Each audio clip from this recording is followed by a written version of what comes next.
This is a story about clothing. It's about the clothes we wear, the people who make these clothes, and the impact that it's having on our world.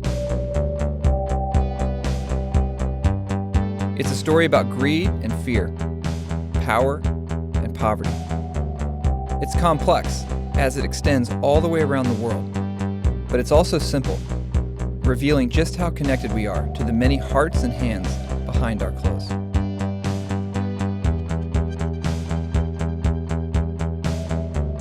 I came into this story with no background in fashion at all, beginning with nothing more than a few simple questions. What I've discovered has forever changed the way I think about the things I wear, and my hope is that it might just do the same for you.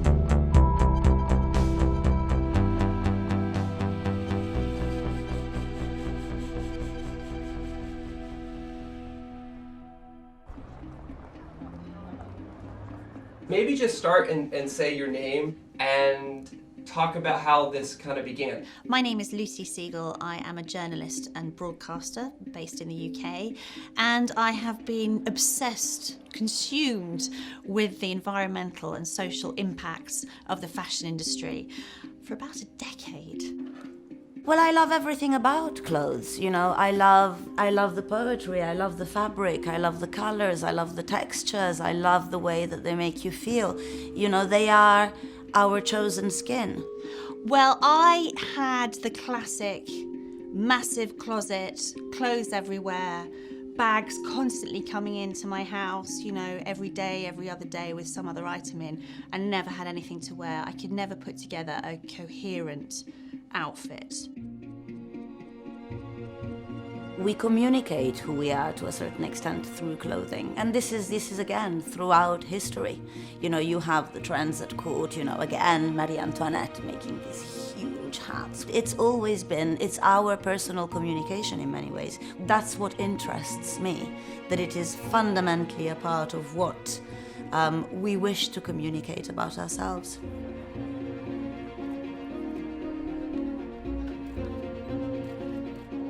And we used to have a system, a fashion system, where people would go to the shows, so they would do spring, summer, autumn, winter, and those kind of ran like clockwork for very many years. Okay, rip that up, throw it out the window. That has absolutely nothing to do with the fashion industry today. It has been reinvented. The shift is moving ruthlessly towards a way of producing which only really looks after big business interest. Growing up, I never gave much thought to anything other than the price of the clothes that I bought, usually making choices based on the style or a good deal. Looking back, I learned that for a long time, most of our clothing was actually made right here in America. As recently as the 1960s, we were still making 95% of our clothes. Today, we only make about 3%. And the other 97% is outsourced to developing countries around the world.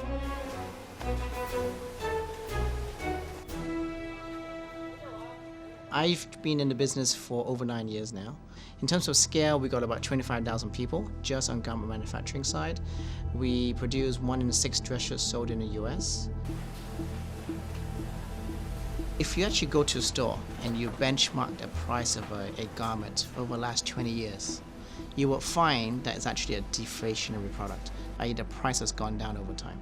Now, has our cost gone down? Absolutely not, okay? The cost has gone up. The more production we've outsourced, the cheaper prices have become on the clothing we buy, making way for a whole new model known as fast fashion, almost overnight transforming the way clothing is bought and sold. The newest H&M store on Fifth Avenue in Manhattan is the company's largest ever and just one of many new stores it's planning around the country. It's all part of a high street revolution, fast fashion. Instead of 2 seasons a year, we practically have 52 seasons a year. So we have something new coming in every week. And fast fashion has created this so that it can essentially shift more product.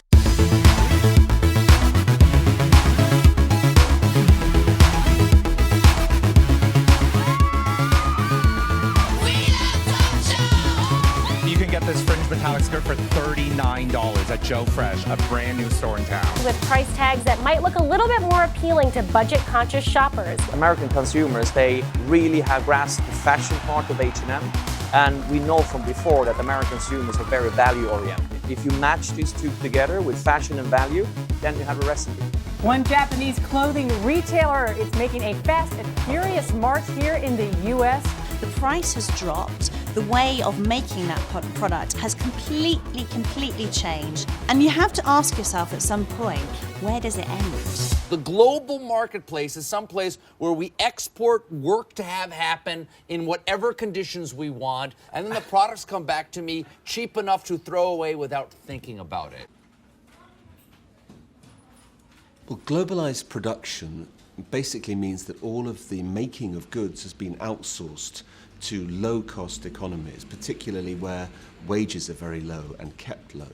And what that means is that those at the top of the value chain, they get to choose where the products are being made, and they get to switch. If, for example, one factory says, we can't make it that cheap anymore, the brand will say, well, we're not going to come to you anymore, we're going to switch to another place which is cheaper.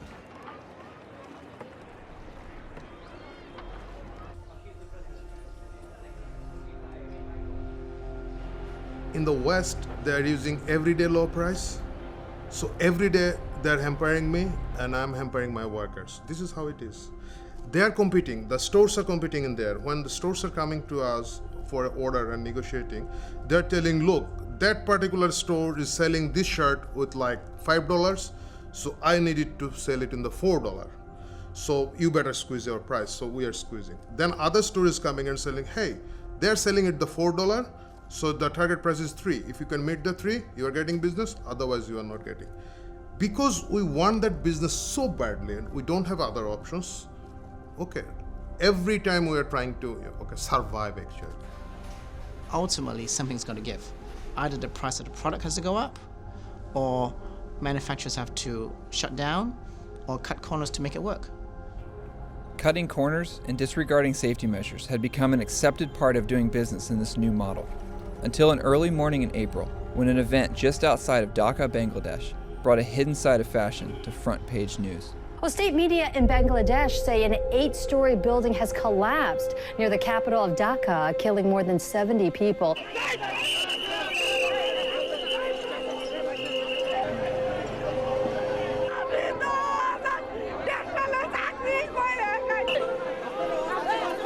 Rescue workers are racing against time, searching through the rubble, trying to find as many survivors as they can.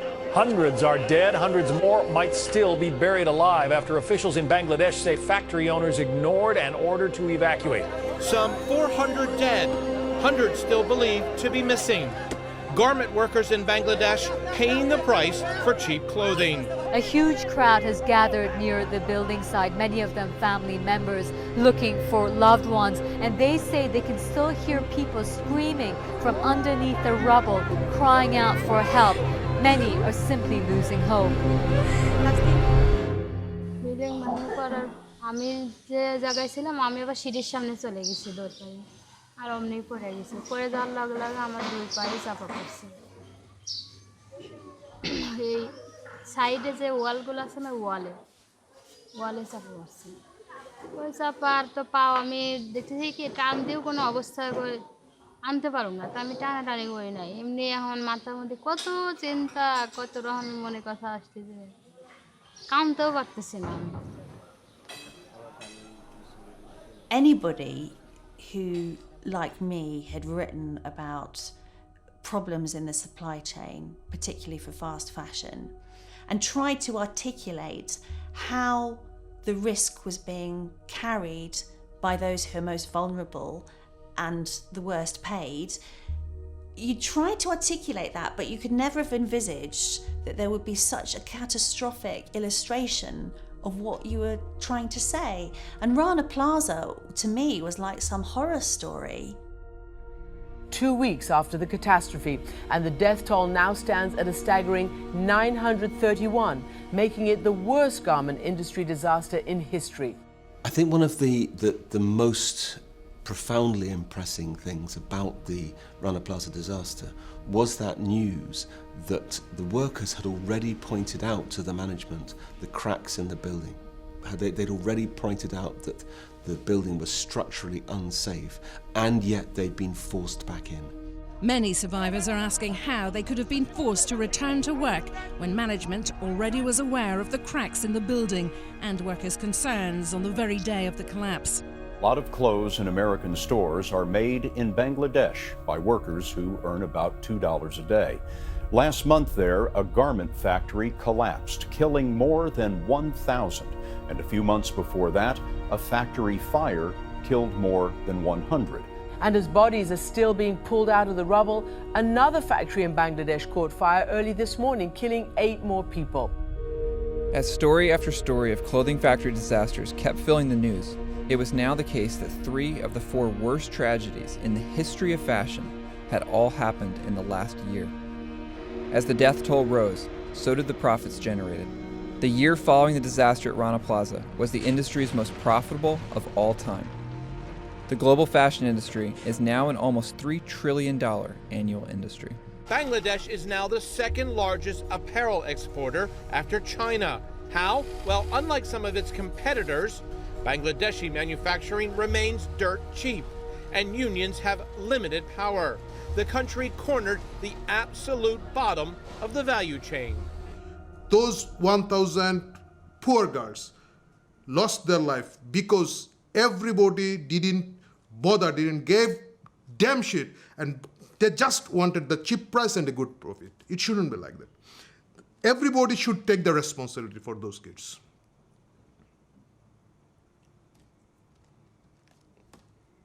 That's how it is. And it might coming more, sorry, but yeah, you know that it's not only the price pressure, it is something ignoring other people's life. It's not, it's not right. It's 21st century. It's a global world we are living, and we just ignore other people's life. How come? This enormous, rapacious industry that is generating so much profit for a handful of people, why is it that it is unable to support millions of its workers properly? Why is it that it is not able to guarantee their safety? We're talking about essential human rights. Why is it unable to guarantee that whilst generating these tremendous profits? Is it because it doesn't work properly? That is my question. Lucy's question sounds like the obvious one, but instead of answering it, everywhere I looked I found people who were constantly justifying the cost because of the economic benefits being generated. So this low-wage manufacturing, or so-called sweatshops, they're not just the least bad option workers have today. They're part of the very process that raises living standards and leads to higher wages and better working conditions over time. Your proximate causes of development are physical capital, technology, and human capital, or skills of the workers. When sweatshops come to these countries, they bring all 3 of those to these workers and start getting that process going. Is it possible that sweatshops are actually good? Yes, horrible, awful sweatshops. The word itself, sweatshop, it evokes terrible images of poor people and children suffering in third world countries, slaving away in awful conditions to make products for us selfish Americans. Thank you. What?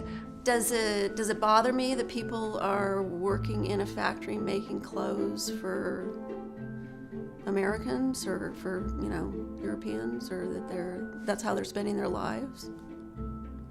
Or is that what you're kind of asking me? Yeah, sure. No, I mean, you know, they're doing a job, There are a lot worse things that they can be doing. It is live television, and I will ask you, define sweatshops. Yeah, I think we have to be very clear what we're talking about from the outset.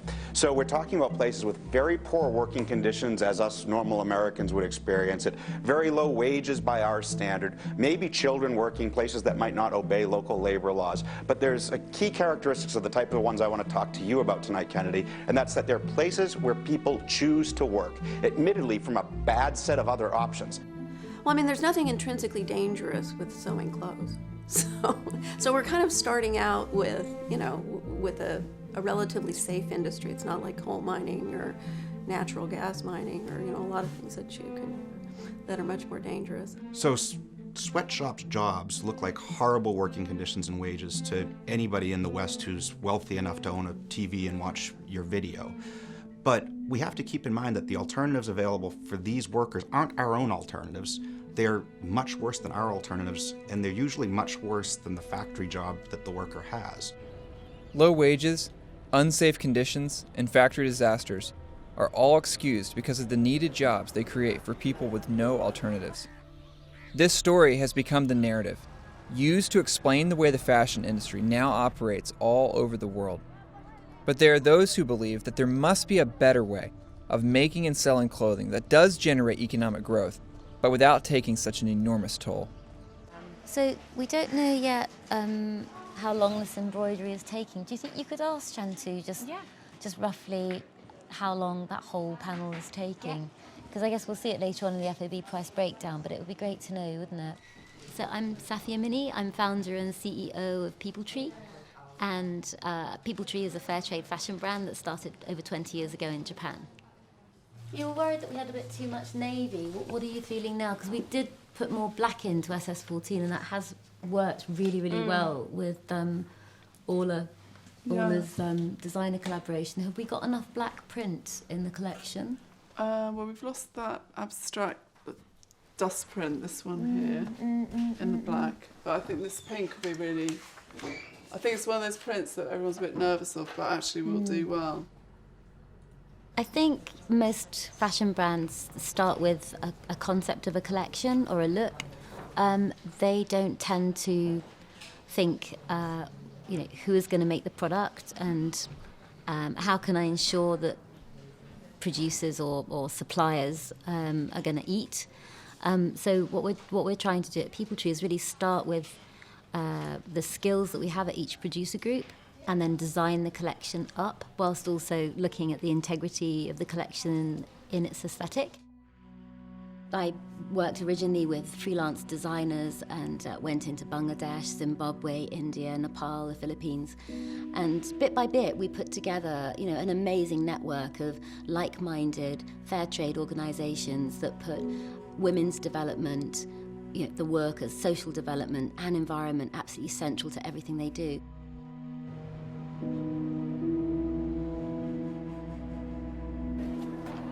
One, two, three. Happy World Fair Trade Day! Yay!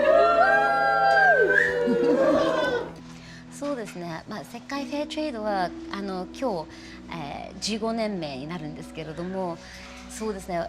私たちやっぱりフェアトレードの運動として、60カ国以上、そうですね。本当に10会社からもう本当に60会社までいらっしゃるんですけれども、今日多分3000箇所以上いろんなイベント、ここでやってるイベントと同じようにファッションショーとか勉強会とかそういったイベントをあちこち世界中でやってるんです。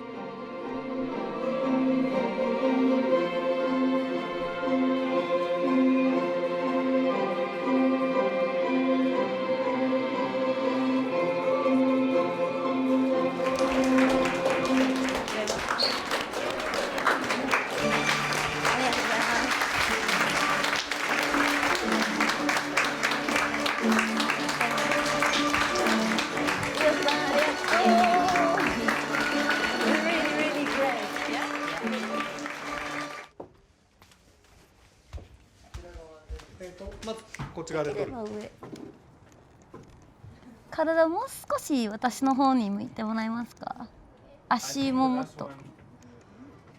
That's beautiful. Fair trade is a citizen's response to correcting the social injustice in an international trading system that is largely dysfunctional, where workers and farmers are not paid a living wage, and where the environment is not considered at all to make the products that we buy every day.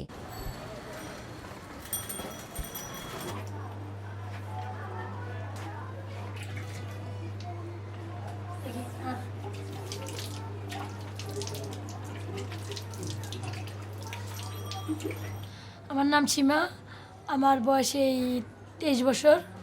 আমি ঢাকা আসছি তখন আমার বয়স ছিল 12 বছর।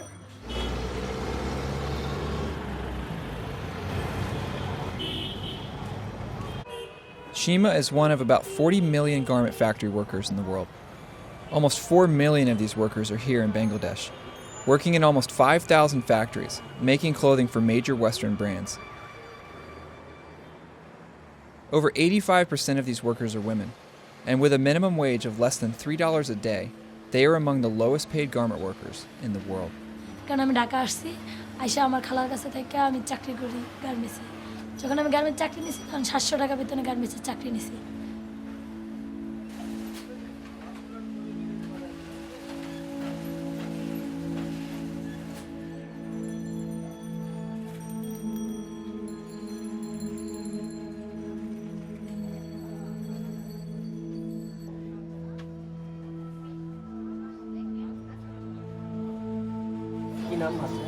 আমার মেয়ের নাদিয়া আক্তার।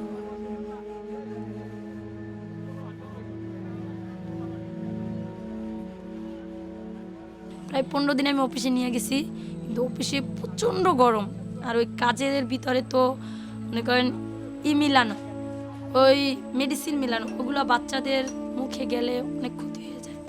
বিষয় হলো যে আমি ঢাকা নিয়ে রাখতে পারতেছি না, আমার রাখার মানুষ নাই।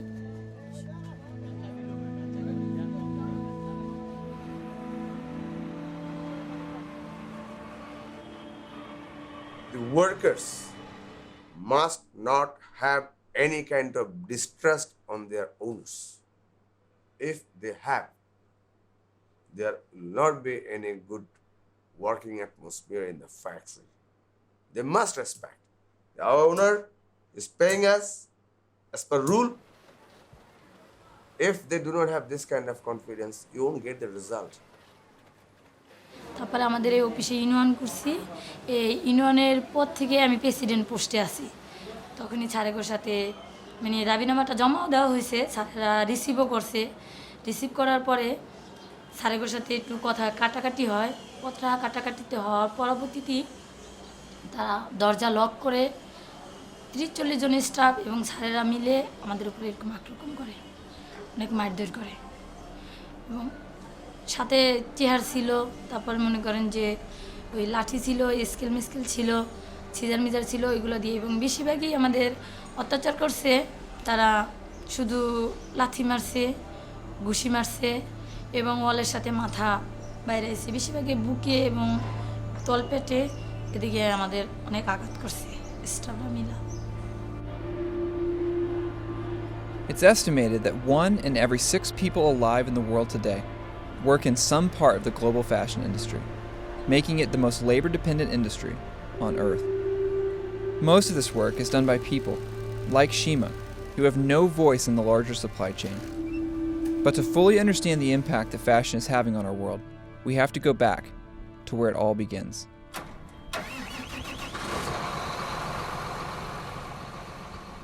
My grandparents settled out here in the 20s. And so this is a part of my heritage. People ask why I'm an organic cotton farmer. It's because I don't know any better. My granddaddy was an old German farmer that felt like we should respect the land, we're stewards of the land, and respect the life that's in the land. You're actually sitting in the high plains of Texas, and there's 3.6 million acres of cotton grown in this region. We're literally the biggest cotton patch in the world. In just the past 10 years, 80% of that is now GMO, genetically modified cotton. Most of it is Roundup ready, meaning that instead of the farmers spot spraying weeds occasionally in their field or hiring laborers to walk the field and eliminate the weeds, now they're spraying whole fields. Cotton produces the fiber that's responsible for most of the clothing worn by the world today. And as our appetite for fashion grows, the cotton plant itself is being re-engineered to keep up.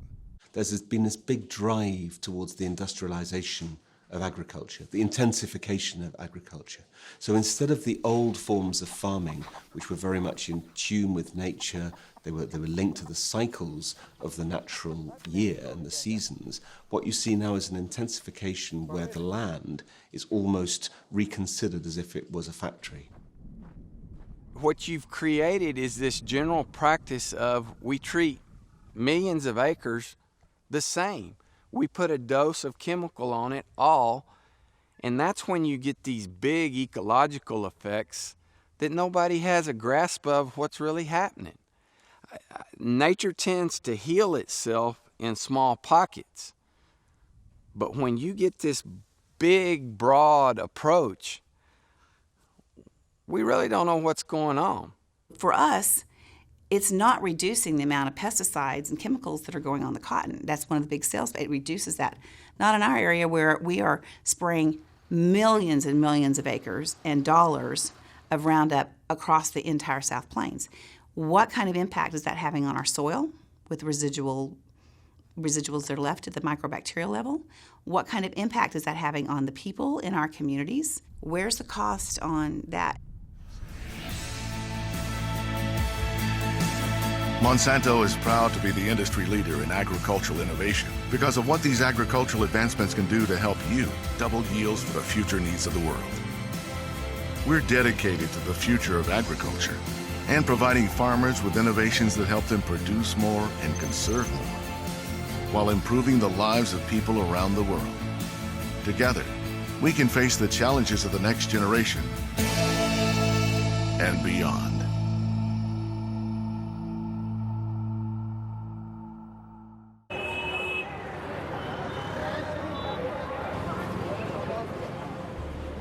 After the wars, where all these redundant factories that made war chemicals, explosives, were lying around, the Western countries thought that it would be a good idea to market them to the third world. After all, the same industry that makes explosives makes nitrogen fertilizers. And they started to push nitrogen fertilizers from the 50s onwards, after we became independent. But the nitrogen fertilizers don't do very well with native crops. There's a problem of lodging. So the whole system then organized itself to redesign the plant in order to take on more chemicals. Bt cotton is a cotton in which a gene has been added from a bacteria to produce a toxin. But the Bt cotton, which is supposed to control a pest, has been offered because it's a way for companies to own the seed. By patenting these genetically modified plants, Monsanto has become the largest seed and chemical corporation in history. I wanted to speak with someone who had worked with the company, and I got word that a former managing director for India was willing to talk. One of my close friends who was in the research division working on these modified crops, he came to my hotel for a drink.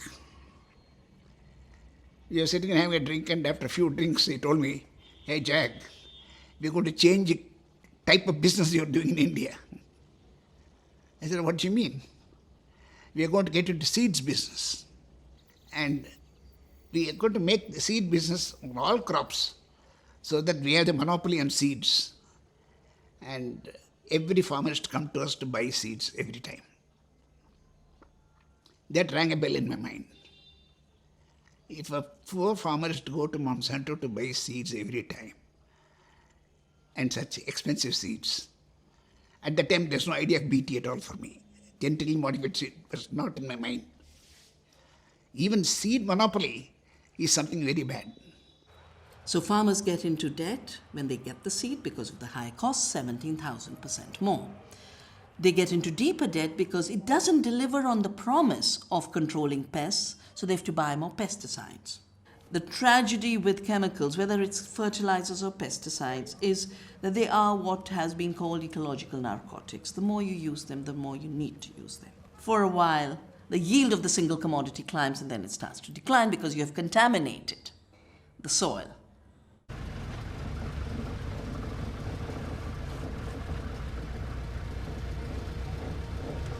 Most of India's cotton is grown in the Punjab region, which has quickly become the largest user of pesticides in India. Dr. Pritpal Singh has been studying the effects of these chemicals on human health, and his reports show a dramatic rise in the number of birth defects, cancers, and mental illness here in the region. You can go in every village, you will see that hundreds of patients are suffering with cancers. 70 to 80 kids in every village you will find them facing the severe mental retardation and physical handicap.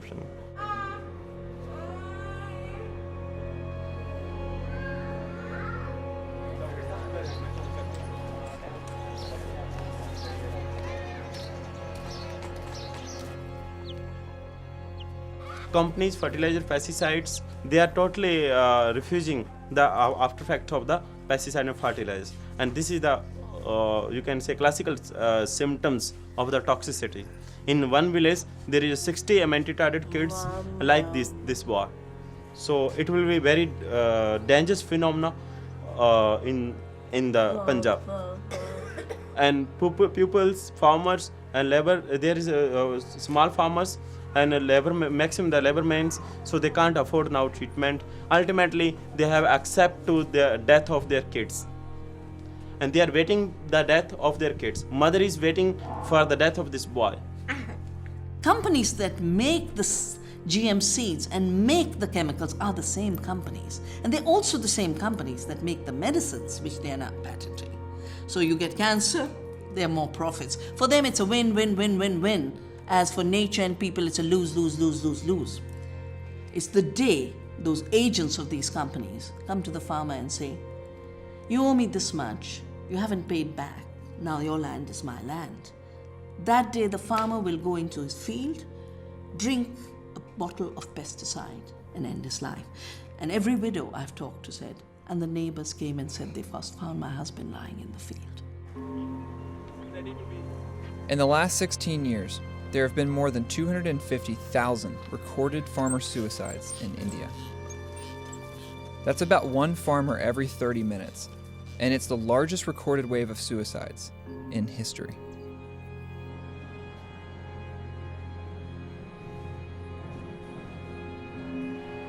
As it becomes clear just how much of an impact fashion is having on our world, there is an increasing amount of research to suggest that it's also having a growing effect on us, the people buying these clothes. What we now know 20 years later and hundreds of studies later is that the more that people are focused on those materialistic values, the more that they say that money and image and status and possessions are important to them, the less happy they are. The more depressed they are, the more anxious they are. We know that all of these kinds of psychological problems tend to go up as materialistic values go up. Now, that's really at odds with the thousands of messages that we receive every day from advertisements suggesting that materialism and the pursuit of possessions and owning stuff is what's going to make us happy. It's important to understand that advertising is a species or a category of propaganda. We think of propaganda as a totalitarian thing, very grim, loudspeakers, chanting crowds and so on. Or we think of Hitler. We always think of it as a foreign thing, okay? But it's actually as American as apple pie. Well, the reason that advertising works is because the smart advertisers, at least, are trying to tie the consumption of their product to a message that suggests that your needs will be satisfied by consuming this thing. It wants you to believe that you'll look wonderful in that thing, but then to put it on and feel like, nah, you look kind of fat in it. You don't look that good in it. You're sorry you bought it, but there's another one you can buy. I'm here for the next high, the next guy. I'll be a god in the next life. Don't you want me now? I know you want this. I'm more than a maker. The shit's greater. This name won't fade away. Don't you want think of all of the car commercials you see that show, well, I've really made it now. I'm a competent person because I'm driving this BMW or this Audi. Or think of all the shampoo commercials you've seen where the person now has beautiful flowing hair and is loved and appreciated by the people around them. The basic message is the same. The way to solve the problems of your life, we all have problems in our life, the way to solve the problem in your life is through consumption. Hey you guys! Today I'm coming to you guys with a clothing haul. I went shopping a couple of days ago and literally went insane and bought so many things. My spam box, I don't know, whereas literally blown up by you guys saying you guys wanted a haul. So, here it is. Okie dokie, so first off, I have some things that I got from H&M.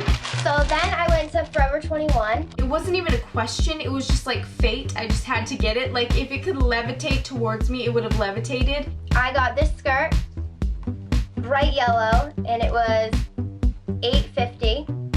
It's a jean button-up thing. And I just loved this. I just loved it, loved it, loved it. It's a gray knit sweater and it has pink hearts all over it. I love tie-dye things. Like tie-dye things are literally the bomb.net. It has a little yin-yang sign on the front of it. I just love these so much. And it's just this really pretty light blue sweater. I don't even know if I'm gonna wear this now that I got it because I don't know if I like it that much. I need to stop.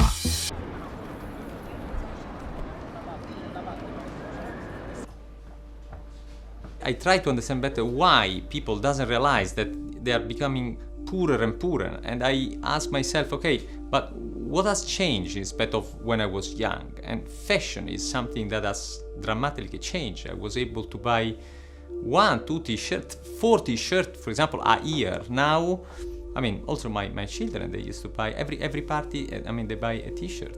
And so I understood that the fast fashion is something totally new. If you have noticed, the price has decreased in the last years, and it has followed the middle class disappearing. So all the things that people really need are very costly, like home, like study, like life insurance.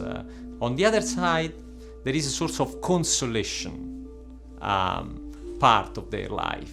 I can buy a t-shirt, 2 t-shirts a party or eventually a day, although I'm very poor and I've lost all the things I really needed. Today we purchase over 80 billion pieces of new clothing each year. That's 400% more than the amount we bought just 2 decades ago. The way we buy clothes has changed so much, so fast, that few people have actually stepped back to understand the origin of this new model or the consequence of such an unprecedented increase in consumption. There's an article in Printers Inc., which is the leading advertising trade journal of its day, by a very famous copywriter named Ernest Elmo Calkins, a grand old man of the art of writing advertising copy. It was an article called Consumptionism. In that article, he says there are 2 kinds of products. Okay, they're the kind that you use, like washing machines, cars, and so on. Things that you buy and use for a long time. And then there are the things that you use up, like chewing gum and cigarettes, other perishables. He said, consumptionism is all about getting people to treat the things they use as the things they use up. With their innovative buy one, get 3 free pricing, a suit from Joseph A. Bank is effectively cheaper than paper towels. And now they come in these easy-to-use dispensers. With 4 suits for the price of a modest dinner, I can feel good about throwing them away when I'm done. You just have to look at landfill, and you can see in landfill that the amount of clothes and textiles being chucked away has been increasing steadily over the last 10 years as the sort of dirty shadow of the fast fashion industry. As we get sort of closer and closer to species degradation, to trashing our last remaining pristine wilderness, we seem hell-bent on producing more and more disposable stuff. It makes no sense. Fashion should never and can never be thought of as a disposable product. I think after any big change in any industry, it takes a while to sort of to feel and smell the dirt that comes out of something that is polluting. So I think now there is a change because you can't deny that the fast fashion industry is having a massive impact in developing countries. The average American throws away 82 pounds of textile waste each year, adding up to more than 11 million tons of textile waste from the US alone. Most of this waste is non-biodegradable, meaning it sits in landfills for 200 years or more while releasing harmful gases into the air. The sheer amount of cheap clothing, even though people feel perhaps somehow that they're offsetting by giving to charity. You know, the journey of a t-shirt donated to charity is unpalatable in itself. Pepe, it is a disease in Haiti. And not only in Haiti, I think in any third world country that you're visiting, it's a problem. It's a huge problem.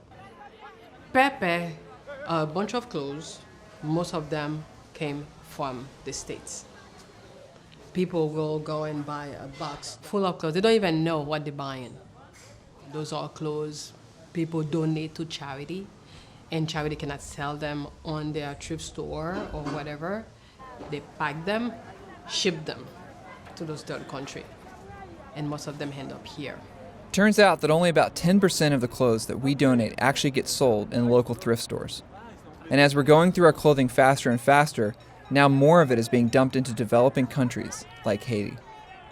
As the amount of secondhand clothing coming into Haiti has increased, the local clothing industry here has disappeared. Once a proud local tailoring sector, Haiti now produces mostly cheap t-shirts for export to America. Parce que autrefois, les wap travail, ou te konwe yon moun ki vin apprendre. Un moun te capable vin apprendre, vin dire bon, wap montre me faire couture. Et puis ou montre il connaît à l'aide de couture là, il pral joindre un travail pour le faire. Mais kounya là, moun nèg doit fin apprendre ni, mais il pas joindre espace pour le passer. So I'll tell people, stop buying things that is not good, that is costing like $10. You're going to go on a ball, you're going out today, you just go to a store and buy yourself a dress for $10 because it costs $10, I don't need to throw it away. And tomorrow you're going to do the same thing over and over and over again. As awareness of fashion's impact on our world is growing, there are key leaders in the industry who are beginning to question the impacts of a model built on careless production and endless consumption. At Patagonia, we hate the word consumers. We've got to find a better word. We prefer customers, and we prefer also customers who recognize the impact of their consumption. They recognize that as consumers, they're part of the problem. We are hopeful that we can encourage our customers to join us in really questioning consumption. Because without a reduction in consumption, we don't feel that we'll really collectively find a solution to the problems we face that are collectively, year by year, resulting in the continued decline of the health of our planet. I mean, the fashion industry just needs to think.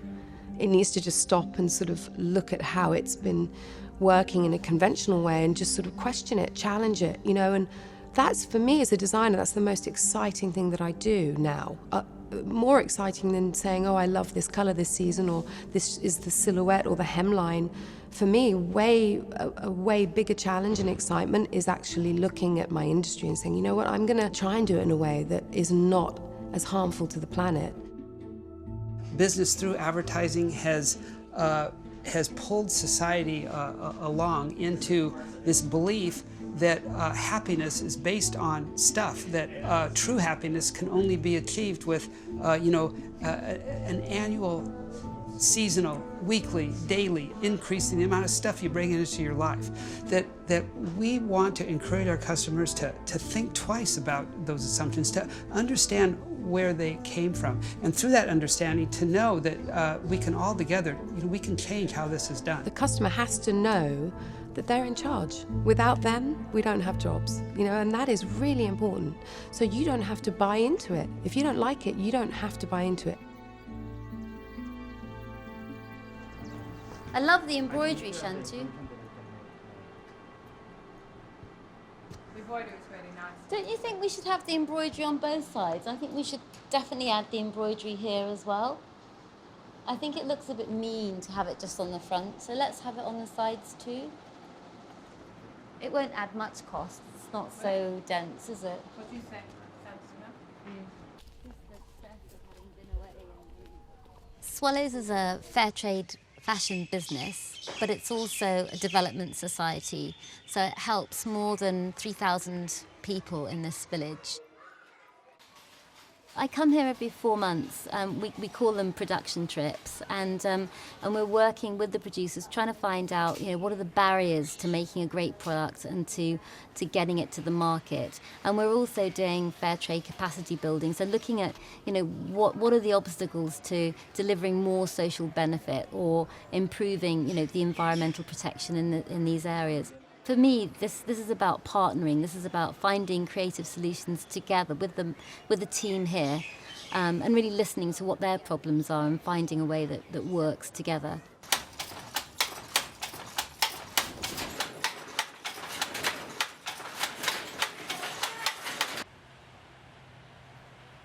I want to invite the best employee here at Swallows.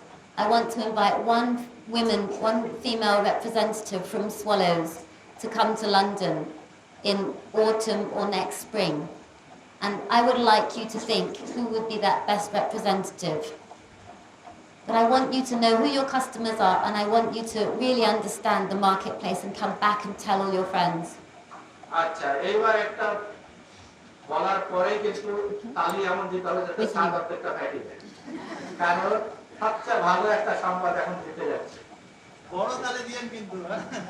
আগামী বছরে আপনাদের ভিতর থেকে যে সবচেয়ে ভালো সুনামের কাজ করেছে এরকম একজনকে লন্ডনে নিয়ে যাবেন।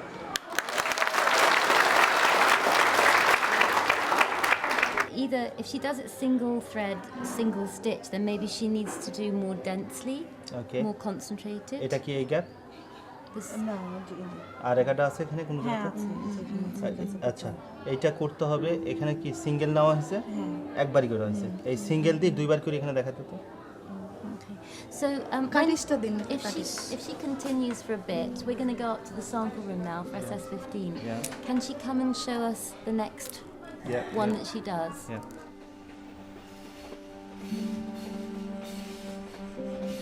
I kind of hoped that people tree wouldn't be necessary. I hoped that, we would have a trading system that looked after people's rights and the environment. But the more and more involved I got in developing and working closely with partners, the more, dirt and filth I discovered about how trading practices, undermine everything that we believe in and everything I know most people believe and value. I don't know, People Tree just really grew organically. It grew from a really great collection of people that feel passionately that there's a different way of working, of living, of consuming, of interacting with people in a very humane way. I didn't necessarily feel that there'd be 1,000 shops selling People Tree today. And I see there's so much more that we need to do. So I think it's not just about creating jobs for the 7,000 people that work for People Tree. It's also about being a catalyst for change, within the industry and proving the model works.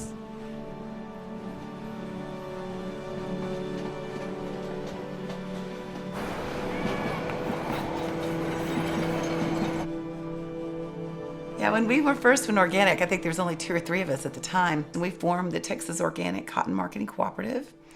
And the deal was they'd grow it and I'd sell it. So started going to like Jacob Javits and having this whole deal, cotton plants and everything. And we've got organic cotton. And people would just look at us like we were absolutely crazy. Many times consumers become aware of organic milk or they have an allergy. And so interestingly enough, cotton and what they put on their body, even though the skin's the largest organ on your body, isn't even on their radar screen because they're not getting the connection of, oh, I eat this organic apple, therefore I'm not directly ingesting pesticides or chemicals or whatever the case may be. But they don't get that direct connection with clothing. And so you have to start looking at that in that bigger community scope. That it is about our air, it's about our world, it's about our planet, it's about our people. And so it is that awareness of, you may not feel that you're having the direct impact by buying this organic shirt, but the impact you're having is in the bigger picture in the world at large, and especially in the community where the cotton's grown.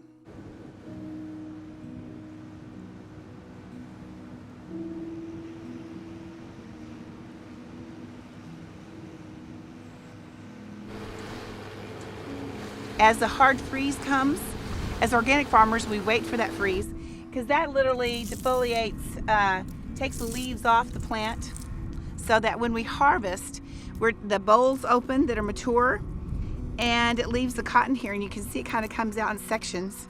So this machine that's coming is called a cotton stripper, and it's called a cotton stripper because it literally comes along and strips, use kind of fingers, and it literally strips all of the bolls off of this plant.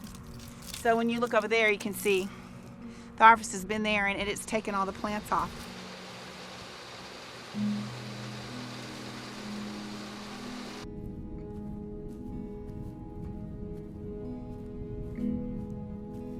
I think one of the problems that we have in the current model is it's all about the profit. And it doesn't take into consideration this cost at what cost? The cost of polluting the water, the cost of labor, the cost of bars on the window that people die when a fire breaks out in the factory, the cost of farmers that don't have access to education and health care. And so we haven't really factored in what the true cost is.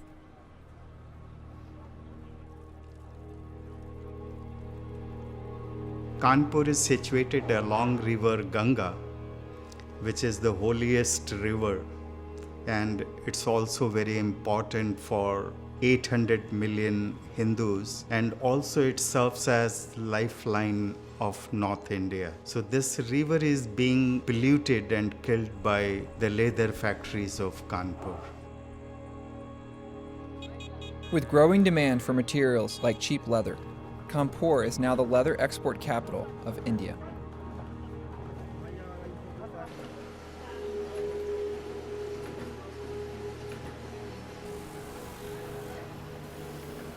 Every day here, more than 50 million liters of toxic wastewater pour out of the local tanneries. Heavy chemicals used to treat the leather, like chromium-6, flow into local farming and even drinking water. In places like Kanpur, far from the eyes of the world, major Western brands are able to source cheap materials while avoiding all accountability for the growing cost to human health and the environment.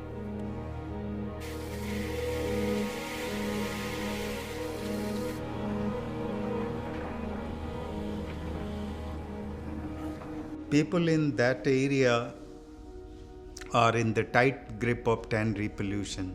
The local environment is contaminated, soil is contaminated, the only drinking water source, groundwater, is contaminated with chromium. Agricultural produce, even vegetables and salad items are produced there. People's health are affected. People have different kinds of dermal problems, skin rashes, boils, pustules, even numbness in the limbs. People have stomach ailments, maybe they have cancers also. हमारी बेटी को jaundice नाम की बीमारी हुई है और ये प्रतिवर्ष यहाँ पे हमारे जो है इनको भी पिछले वर्ष हमारी वाइफ को भी हुआ था। इस पूरे इलाके में जितना भी हमेशा मतलब एक घर छोड़ के दूसरे घर में मतलब अक्सर जो है दर्जनों लोग जो है हर गांव में बीमार होते हैं जॉइंडिस से। वो उनका बहुत पैसा खर्च हो जाता है और ज़्यादातर लोग 90% लोग जो है ये समझ लीजिए कि खून की कमी एनेमिक रूप से जोड़ते हैं, क्योंकि जो क्रोमियम है वो सीधे लीवर पे अटैक करता है और जब लीवर कमज़ोर होता है You can have the best of materials moving into the high-end fashion market in Milan or Paris or London, but there has been so much of work which has gone behind it, and so much of chemicals has gone into it. The effluents have been discharged into so many rivers. But we are only looking at that point of time into the finished product. We need to step back and think about it.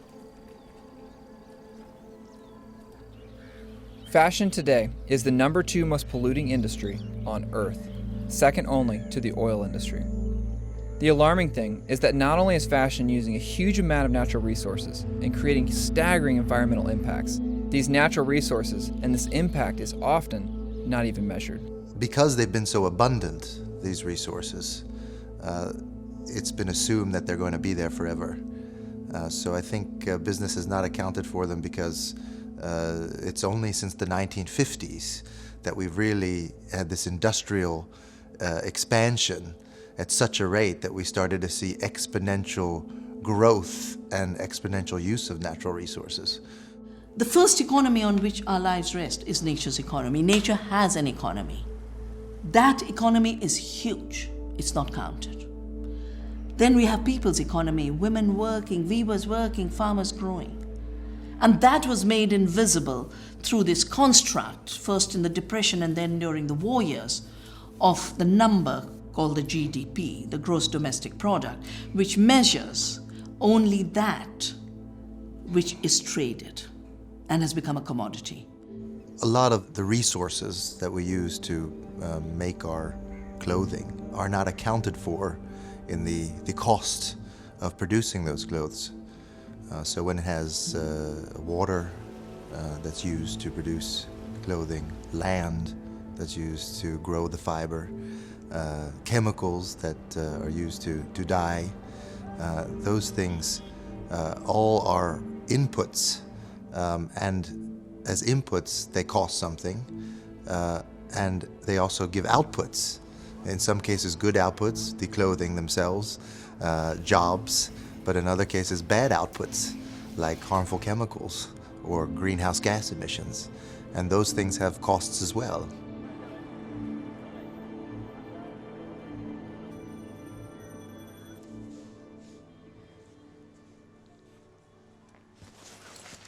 আমার ভালো শিশু মেয়েকে যে রেখে আসেন খারাপ লাগে না? অবশ্যই খারাপ লাগে, কিন্তু করার কিছু নাই। আমি চাকরি করি, রেখে আসতে হয়। আর দ্বিতীয় কথা, ঢাকা থাকলে আমার মেয়ে লেখাপড়া হয় না। যেমন এই 2 মাসে আমার মেয়ে একদিন বই নিয়ে বসে নাই, শুধু টিভি দেখে, কার্টুন দেখে, দেবের গান দেখে। কিন্তু দেশে থাকলে আমার মেয়ে এটা পারে না। সকালে মসজিদে যায়, দুপুরে আবার স্কুলে যায় 8টা বাজে, 12টা বাজে আসে, আবার 3টা বাজে কোচিংয়ে যায়। এখানে তো এটা হয় না। এখানে কার কাছে রেখে যান? কে দেখে? এখানে বর্তমানে পাশের ঘরে বাড়িটা ছিল, তার কাছে রেখে গেছি। আবার ওর আব্বু বাসায় আসছিল মাঝে মাঝে, তার কাছে রেখে গেছি। আবার আমি অফিসেও নিয়ে গেছি, গতকালকে অফিসে নিয়ে গেছিলাম।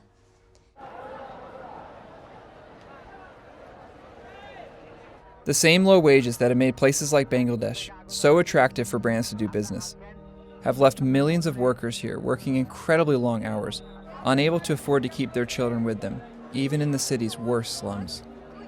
In order to give their children an education and the chance of a better future than life in the factories, many garment workers here, like Shima, are leaving their children to be raised by family or friends in villages outside the city, only getting to see them once or twice a year.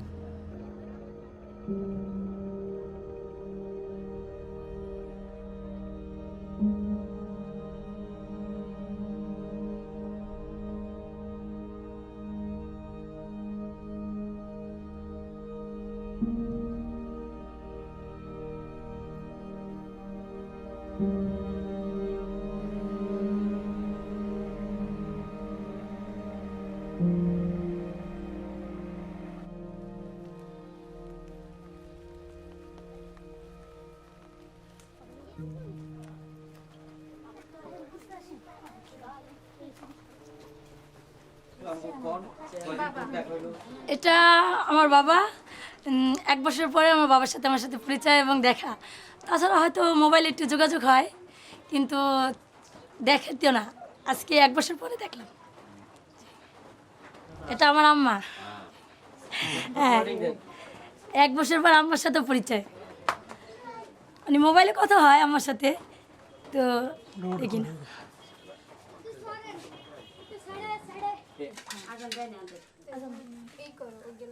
যে কজন রোজা আফা এই কজন প্লিজে দইগুলো উঠাই দাও হ্যাঁ আর 4 চামচ দিয়ে দাও যে কজন রোজা আপনারা আর ওই যে 2 জন বড় রোজা আছে তাদেরও দিবেন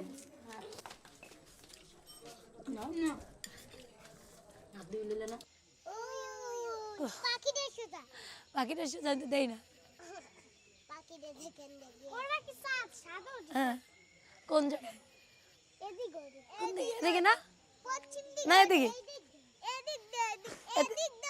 আমাদের বাংলাদেশের শ্রমিক তো কষ্টের আর শেষ নাই যেমন আমরা এই যে সকালে উঠি রান্না করি অফিসে যাই সারা দিন পরিশ্রম করি এবং সারাদিন আমাদের পরিশ্রম দিয়েই আমরা ওটা তৈরি করি এবং ওটাই তারা বাইরে যখন যায় তখন তারা পড়ে কিন্তু আমরা যে কত কষ্ট করে এটা তৈরি করি কত কষ্ট করে আমরা এখানে এটা চাকরি করে এটা তৈরি করে বাংলাদেশে পারে এটা অবশ্যই তারা জানে না তারা শুধু পায় আর পরে কিন্তু এটা আমি মনে করি যে আমাদের রক্ত দিয়ে এটা তৈরি হয় যেহেতু দেখা যায় অনেক অনেক সময় দেখা যায় গার্মেন্টসে চাকরি করতে যায় অনেক মেয়েগো জীবনও যায় যেমন আমাদের এই কিছুদিন এক বছর আগে রানা প্লাজার ঘোষা পড়ছে আমাদের প্রচণ্ড শ্রমিক মারা গেছে তাই আমি মনে করি এটা আমাদের অনেক কষ্টের পরিশ্রম আমরা চাই না যে আমি চাই না যে বাইরের লোকেও এরকম আমাদের রক্তের জিনিস তারা ব্যবহার করে আমরা চাই যেন আমরা একটু গার্মেন্টসে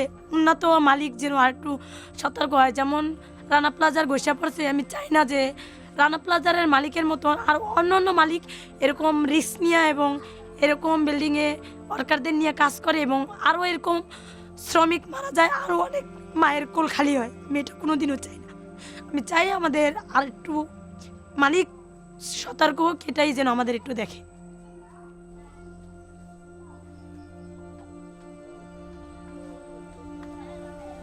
You know, we are actually profiting from their need to work, to use them as slaves.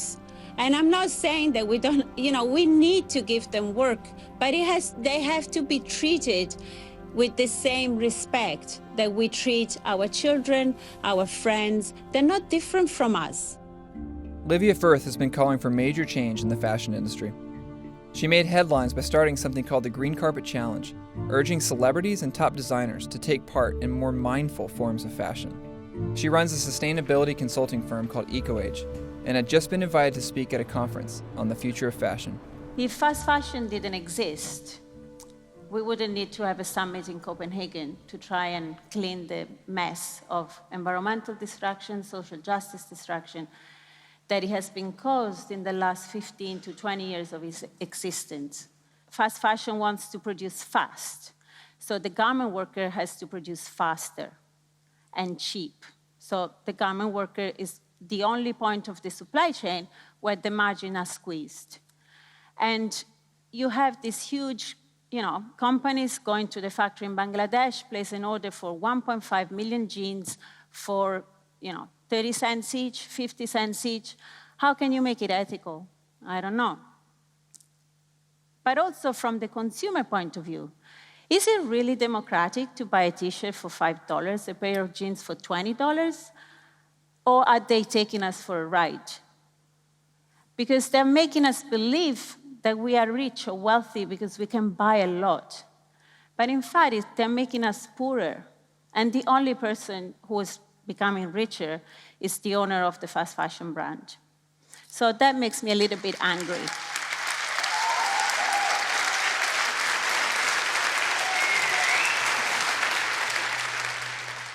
You spoke about a commitment to try and promise a basic living wage.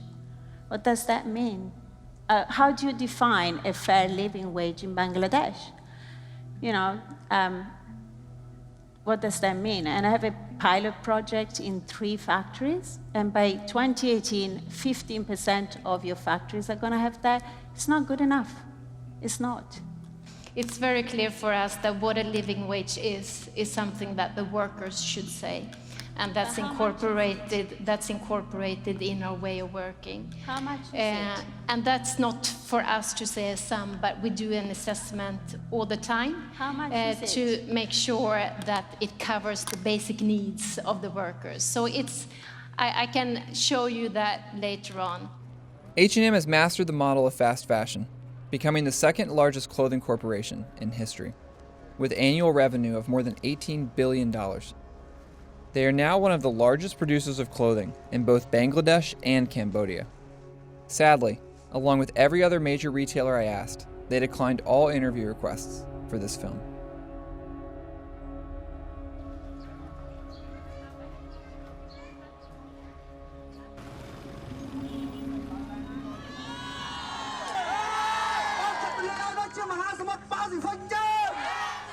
In Cambodia, garment workers have had enough, recently taking to the streets to demand a minimum wage increase in the country.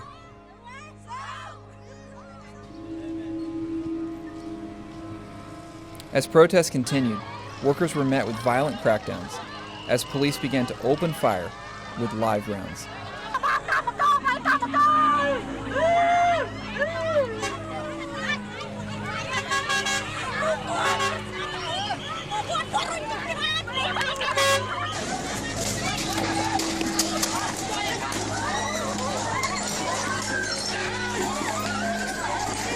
A woman has been killed and several people injured in clashes between clothes factory workers and riot police in Cambodia.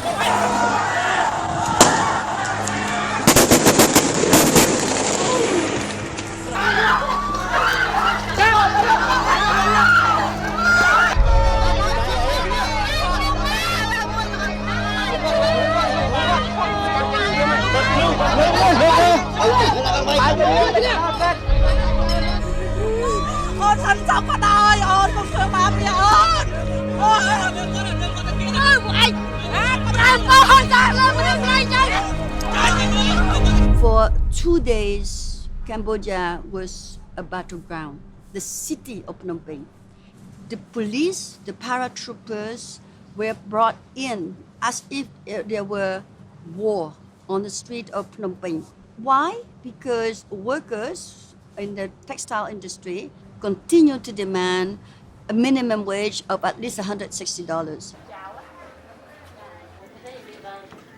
បណ្ដាលឲ្យពួកយើងទាំងអស់គ្នាត្រូវបានស្លាប់ចំនួន5នាក់ហើយនឹងជាប់ឃុំខ្លួននឹង23នាក់ហើយនឹងអ្នករងរបួសនោះវាមាន40នាក់ជាងអញ្ចឹងយើងឃើញថាអាការទៀមទារបស់យើងគ្រាន់តែហូបមកគ្រប់ពេលប៉ុន្តែយើងឃើញថាធៀបពិតរដ្ឋាភិបាលមិនចង់ឲ្យយើងហូបគ្រប់ពេលហើយនឹងរស់នៅដោយថ្លៃថ្នូរបានទេពីព្រោះកម្មករទៀមទាយើងទៀមទាតែរស់នៅដោយសមរម្យនិងថ្លៃថ្នូរប៉ុន្តែធៀបពិតរដ្ឋាភិបាលមិនបានយកចិត្តទុកដាក់នឹងកម្មករទេ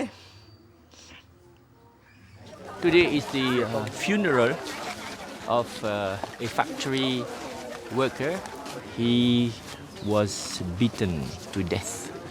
He had suffered a lot before his death this morning. And he had done nothing wrong. He, among his fellow workers, wanted to have better living conditions.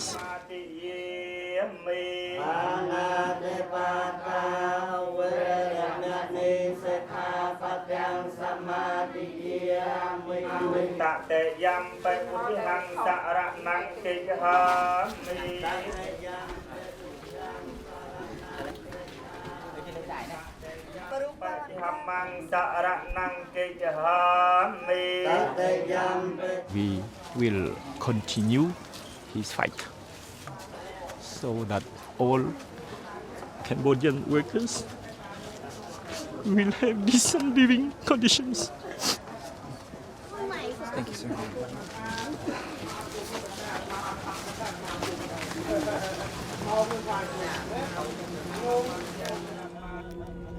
The Cambodian government, like other developing countries, are desperate for the business that multinational retailers bring. Because of the constant threat that these brands will relocate production to other low-cost countries, the government holds down wages, routinely avoiding enforcement of local labor laws. But because the major brands do not officially employ the workers, or own any of the factories they produce in, they are able to profit hugely, all while remaining free of responsibility for the effects of poverty wages, factory disasters, and the ongoing violent treatment of workers. The whole system begins to feel like a perfectly engineered nightmare for the workers trapped inside of it. You cannot fool us and exploit our human resources, exploit our workers. The workers will continue to rise up. I call on the international brands to put that struggle into dollars, into pounds, into euros. It translates into human capital. It translates into social responsibility of these big corporations. It translates into economic justice. When everything is concentrated on making profits for the big corporations, what you see is that human rights, the environment, workers' rights get lost altogether. You see that workers are increasingly exploited because the price of everything is pushed down and down and down just to satisfy this impulse to accumulate capital. And that's profoundly problematic because it leads to the mass impoverishment of hundreds of millions of people around the world. If you write to any of these companies, they'll send you their code of conduct, and it's beautiful, and it says, oh yes, we take responsibility for the conditions under which our product is made, you know, the product that you buy. All the factories where we produce, we require them to respect the minimum wage laws, you know, all of the laws of the country, to respect women, not to hire children, no forced labor, no excessive overtime hours, all that stuff. But when we submitted a bill in Congress a few years ago, or worked with people to do that, we called it the Decent Working Conditions and Fair Competition Act, the companies responded in one voice, oh no, that would be an impediment to free trade. We can't have rules. We can't have that. They want to keep it with voluntary codes of conduct. Now, they've fought for and they've won laws to protect their stuff and their interests. But, what about the workers? The workers are left with voluntary codes of conduct. And what we see in case after case after case is that those voluntary codes of conduct are not worth the paper that they're written on. We need to acknowledge, particularly in the fashion industry, that human capital is part of this miraculous formula. Without human capital, without cheap labour, cheap female labour, it would not be generating the profits that it is. That needs to be acknowledged, it needs to be dealt with, and those people need to be rewarded instead of exploited. Where is their piece of the pie? That's what we constantly have to ask ourselves. Are those buyers immoral, or do they just don't, or are they amoral? The system they're working for, and the system that allows companies to do this, is amoral. The individuals concerned are simply products of that system and having to drive it through to its logical conclusion. What we need to do is change the way those companies operate. Operating within a system that only measures profit, companies have little incentive to do anything other than to make this quarter better than the last, no matter what damage is caused along the way. As corporations that make up the global fashion industry, major brands as well as seed and chemical companies are growing today to reach unprecedented global size and power. This mandate for profit at all cost is beginning to stand in direct opposition to the values that we share.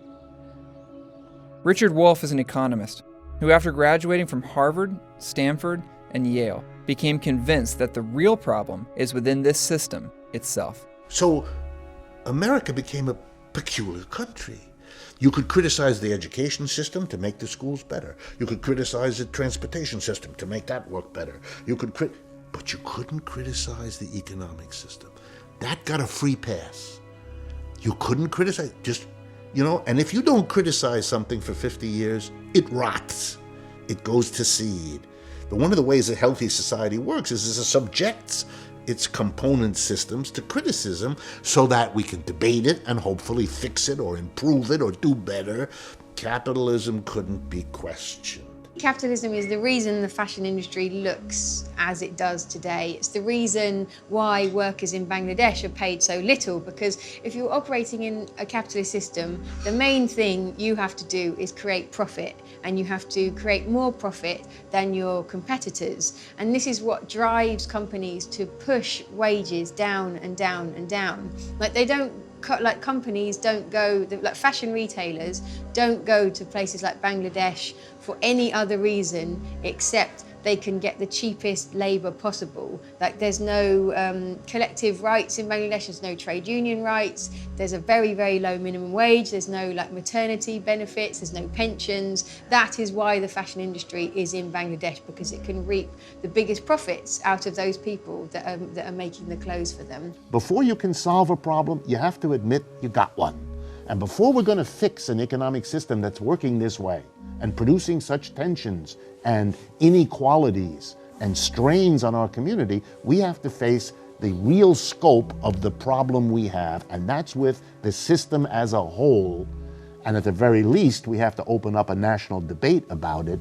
And at the most, I think we have to think long and hard about alternative systems that might work better. For the environment, the great threat is that capital must continue to expand infinitely in order to survive. It can't have any limits on its expansion and its growth. The natural world clearly does have limits. There are very defined limits to how much the world can sustain in terms of production, in terms of trade, in terms of transport and distribution. And it's quite clear that we've already overstepped a lot of those limits, which is why you're seeing such stress in the natural world at the moment. The system we live in isn't one that most people want to live in. I think it's a system that makes most people very unhappy, and I don't think people want to live on a slowly dying planet or to be exploiting, their neighbours. So I think we need huge systemic change. If you don't change this system, you're leaving intact the decision-making of these enterprises, which means a small group of executives and shareholders are going to be working in the same system, subject to the same pattern of rewards and punishments, which will sooner or later make them reimpose there or elsewhere the very conditions you're fighting against. So stop this stuff about improving their conditions. Deal with the system, or else you're not serious. Our economic system is one of consumer capitalism. And that's why the government needs to have consumption at very high levels, and why, of course, the corporations do, and why at some level most people then buy into it. I can't tell you the number of people I talk to who say, well, but if we became less materialistic, our economy would tank. Well, they're right in some level, because our economy is based on materialism. It's based on these kinds of values. That's what it needs in order to survive. That's part of the fuel that it needs. The problem is that comes at a really high price. Black Friday's here. Can we go, please? Go, go, go, go, go. Shop, shop, shop, shop. Black Friday shopping mania is still playing out tonight at malls across America. In some places across this country tonight, it's as if someone announced we're in danger of running out of stuff, and those who need stuff had better go out and buy it now because it's going away forever. Walmart doing more than 10 million transactions in the first 4 hours of the frenzy. A record 15,000 people at Macy's in New York City. Shoppers hung tough. Black Friday will be the single largest day of the retail year. Certainly in the case of Macy's, we'll do more business on this day than on any other day of the year. Nation, this orgy of Christmas shopping proves America is back. We are once again, yes. We are once again spending money we don't have on things we don't need to give to people we don't like. Yeah, USA, USA, USA, USA.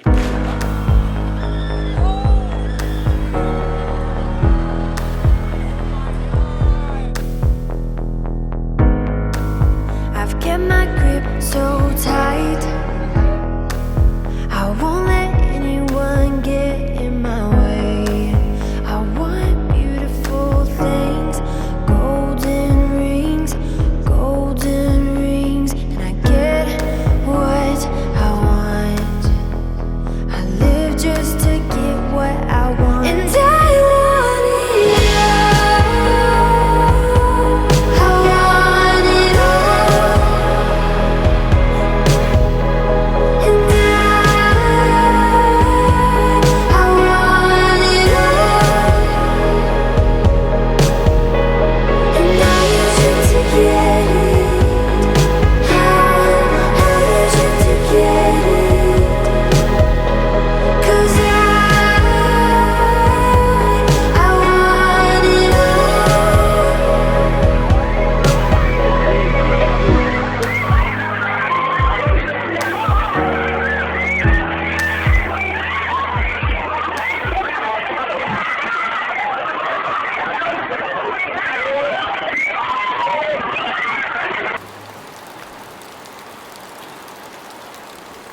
সুন্দর সুন্দর ছবি তুলতেছে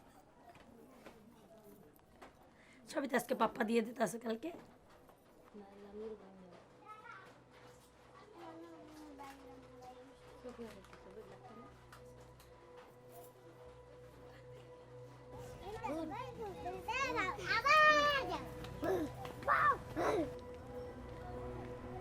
তার থেকে বেশি ভালোবাসা আমার মা আপারা মানে যারাই আছে ফ্যামিলিতে দেয় কিন্তু তারপরও একটা জিনিস ভাবে কষ্ট লাগে যে যে যত ভালোবাসা দিও মানে বাবা মার মতন ভালোবাসা তো কেউই দিতে পারে না ওই জিনিসটা ভাবে অনেক কষ্ট লাগে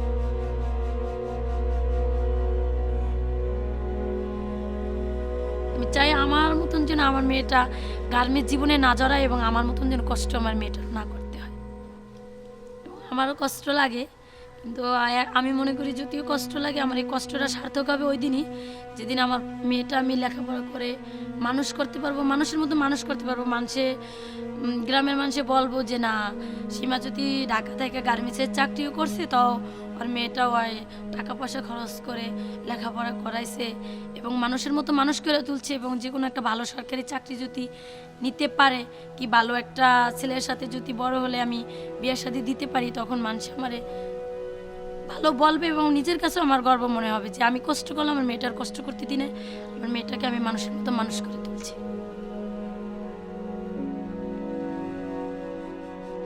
I grew up on a farm, married a guy that grew up on a farm, and those of us living on the farm and live there, it needs to be safe for us too.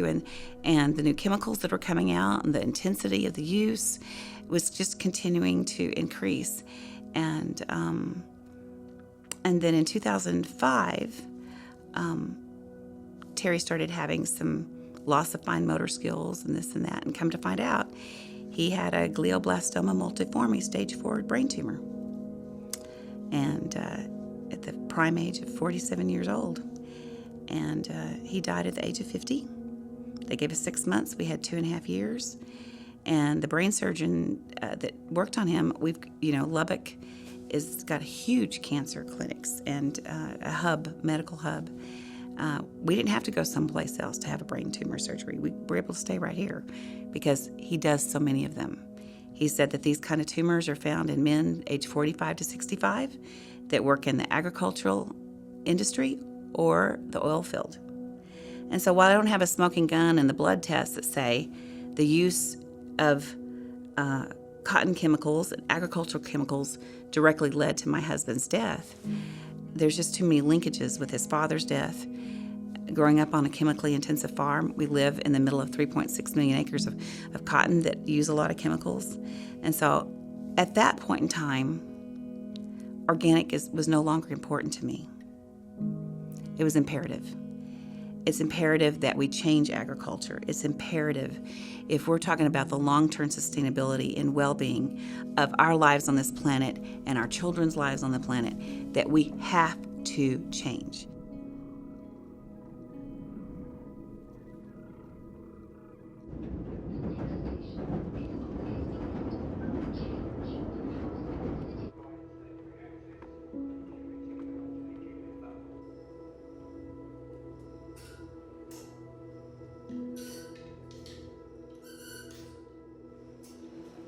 This is the beginning of a turning point, not just for a responsible way of doing fashion, but for a new way of doing capitalism, for a new way of doing economics. I'm sure that we will see a significant change over the next 10 years. Whether it's in time or not is another question. Martin Luther King Jr., at a speech in a Brooklyn church, he said that what America needed was a revolution of values. It needed to stop treating people like things, needed to stop treating people in ways that were just about profit, but instead to treat people in a real and human way. My God, we can do better than this. If what we want is to spread, as I would argue we do, spread industry around the world, not concentrated in one place. Let the benefits be shared globally, then let's do that in an orderly, reasonable, careful way. We need to recognize that capital is just money. Money is a means, and people should be accountable for how it's used. We need to celebrate the creative power of human beings, and we need to talk of creative work. We must stop talking about labor. We need to look at the land as not a commodity to be speculated on and traded, but as the very basis of our life, as Mother Earth. If you change all consumers into activists, all consumers asking ethical questions, all consumers asking quite simple questions about where their clothes are from, all consumers saying, I'm sorry, it's not acceptable for someone to die in the course of a working day. We can't just roll over and say, yes, have it, do what you like. It's too important, it's too significant an industry. It has too much impact and effect on millions of people worldwide and common resources.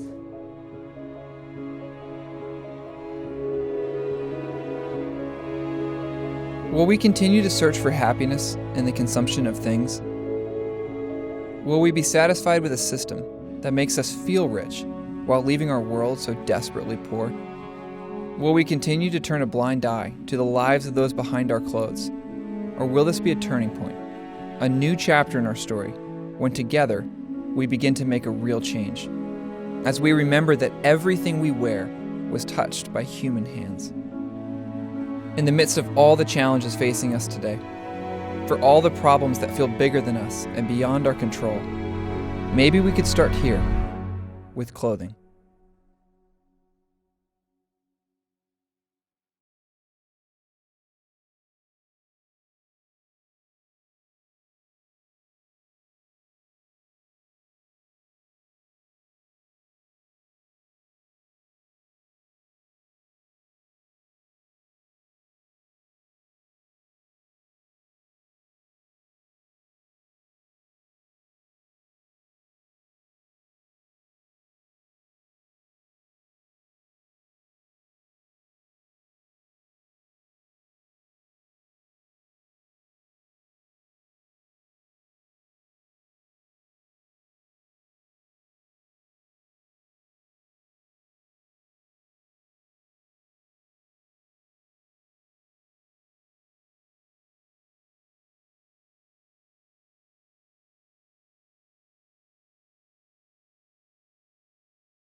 you.